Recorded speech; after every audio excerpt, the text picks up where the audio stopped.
오늘은 많은 피해자들이 조직 스토킹의 주범으로 많이 지목하는 경찰에 대해서 이야기를 해보려고 한다.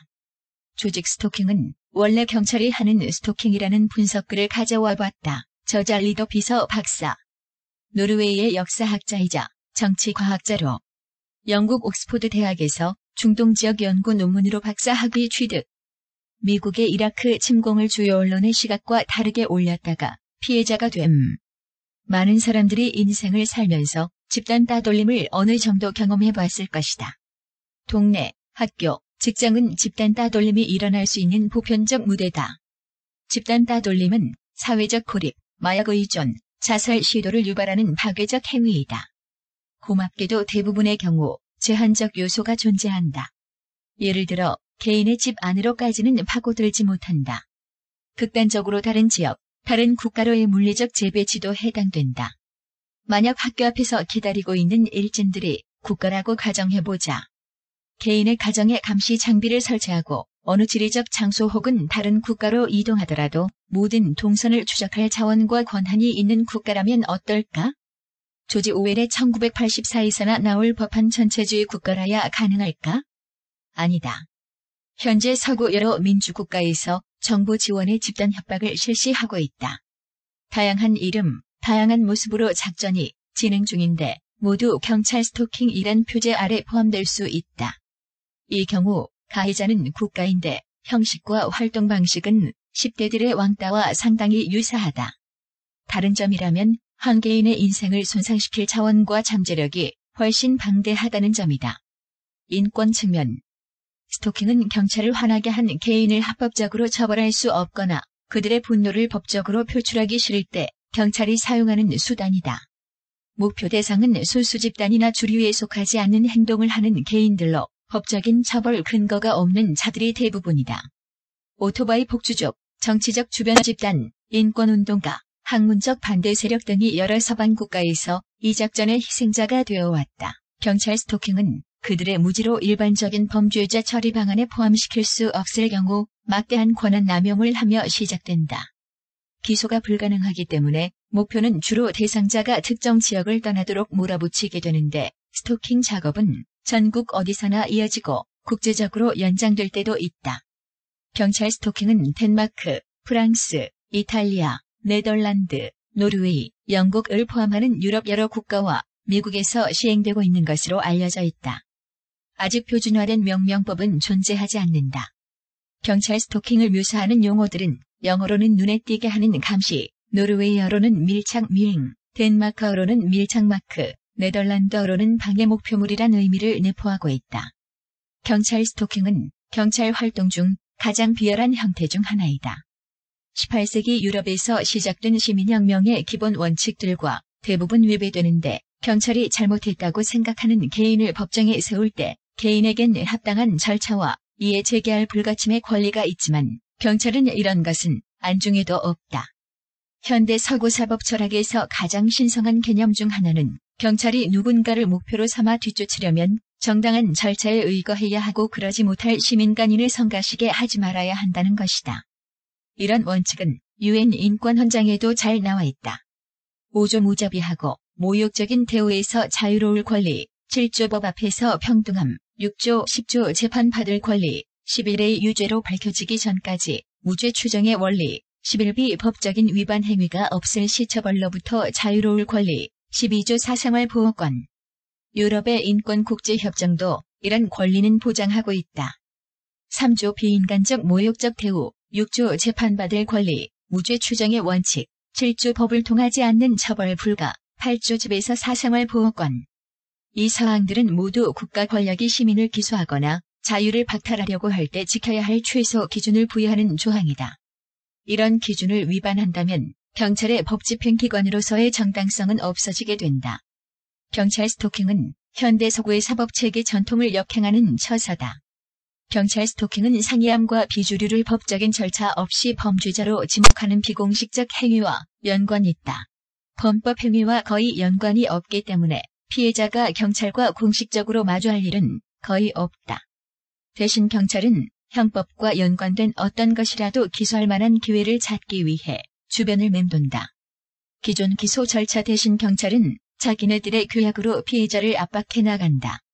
현재의 법과 규정에는 존재하지도 않는 정복 사복 경찰과 지역 치안 활동으로 위장해 모집한 시민들을 이용해 그들만의 협박 작전을 실시한다.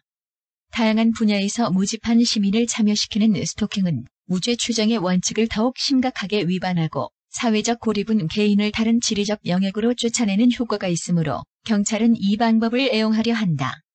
일개 화난 경찰들이 자신들의 경찰공화국을 만들 수는 없지만 일반 대중과 지식층을 자기 편으로 끌어들여서 참여하게 만든다면 OL식 국가 설립은 용이하게 된다. 경찰 스토킹은 경찰이 배심원, 판사, 집행인까지 다 해먹는 과정으로 경찰공화국의 주요 특징이다.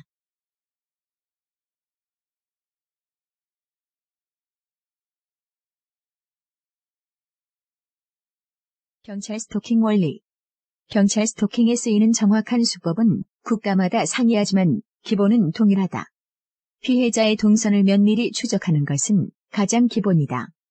이것은 극도의 사생활 침해적인 감시 방법을 요구한다. 도청, 인터넷 검열, 몰래카메라 설치 등의 전형적 방법 외에 피해자 소지품, 의복 등의 추적 장치를 심어 놓는다. 일단 성공하면 피해자를 밤낮 가리지 않고 최대한 성가시게 만들기 시작한다. 개인의 환경에 따라 정확한 방법은 다르게 적용된다. 피해자가 가는 곳에 각종 경찰 소속 차량이 나타나는 것은 국가적 공통사항이다.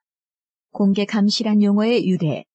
추적 장치는 피해자 동선을 예측해 함으로써 경찰이 따라다니기보다 마주오게 만들어준다. 휴대전화를 사용하는 현대의 경찰 스토킹이 과거의 이미 미행기법이나 근접 미행 방식과 다른 점이다. 과거의 잠복 근무 목표가 경찰의 존재를 숨기는 것이라면 스토킹 기법은 그 반대라고 할 수 있다. 경찰 스토킹의 주요 수법 중 하나는 소음이다. 피해자가 어디에 있든지 최대한 시끄러운 소음을 발생시키는데, 예를 들어 피해자 집 주위에 끊임없이 자동차의 시끄러운 엔진 소리를 발생시키거나 크락션을 쓸데없이 눌러서 놀래키거나 하는 것들이다. 피해자가 어떤 건물에 출입을 할 때마다 경찰이 사이렌을 울려댄다면 많은 사람들은 어리둥절해 할 것이고 피해자는 위축되거나 편집증에 사로잡히게 된다. 전조등도 자주 쓰이는 수법이다. 경찰 스토킹에 참여하는 자들은 일상적인 수준보다 훨씬 많은 전조등을 사용한다. 벌건 대낮에도 전조등을 켜고 자전거 타는 사람이 화창한 햇빛이 비치는 날에 후레쉬를 비추고 주차된 차가 계속 전조등을 번쩍이기도 한다. 행위 자체는 특별하거나 해될 것 없어 보이지만 하루에 2분씩만 이런 상황에 노출되면 정신과적 문제가 유발된다. 무한주기도 자주 사용되는 수법으로 21세기 첨단 기술 시대에 알맹이는 중세 시대의 것을 이용한다. 피해자가 신고를 해봐도 회의적인 반응만 돌아오는 것을 잘 이용한 것이다. 여러 다른 국가에서 많은 피해 사실이 보고되는데 내용은 거의 동일하다. 사복 경찰들이 상황극에 참여하여 피해자가 이상한 사람이고 아무도 반기지 않는다는 암시를 주는 언행을 보이기도 한다. 예를 들어 가두연극으로 피해자 주변에 장님과 장애인 흉내를 내는 사람들로 끊임없이 둘러싸이게 하는 상황극을 연출하는 등이다. 상황극은 경찰과 마찰이 있었던 장면으로 도발하는 경우도 있다. 주로 피해자가 싫어할 만한 행동을 사복 경찰들이 흉내내면서 어떻게 경찰의 다도 대상에 오르게 되었는지를 암시해준다. 마지막으로 어떤 국가는 수면방해를 도모한다. 이 수법이 시행되면 경찰은 무슨 수를 써서라도 피해자가 계속 잠에서 깨도록 만들어버린다. 정확한 방법은 피해자 주거 환경에 따라 다른데 대체로 자동차를 이용하거나 문을 쾅쾅 닫거나 벽을 쳐대는 것들이다. 대부분의 경찰 스토킹 수법은 인권 침해 요소들로 이루어져 있는데 가정은 외부로부터 차단된 개인만의 신성불가침한 공간이라는 현대 유럽 국가들의 사생활 침해 해석과 정반대로 나가는 것들이다. 수면방해는 대부분 판사가 잔악한 행위로 규정하고 유럽 인권재판소는 고문이라고 정의한다. 경찰 스토킹과 지역 경찰 활동.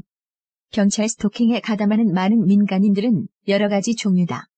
어떤 국가에서 다른 사람의 정보를 유출해 사생활 침해를 하는 것은 경찰에 의해 범죄로 다루어지기도 한다. 그래서 스토킹은 대부분 정복 사복 경찰에 의해 행해진다.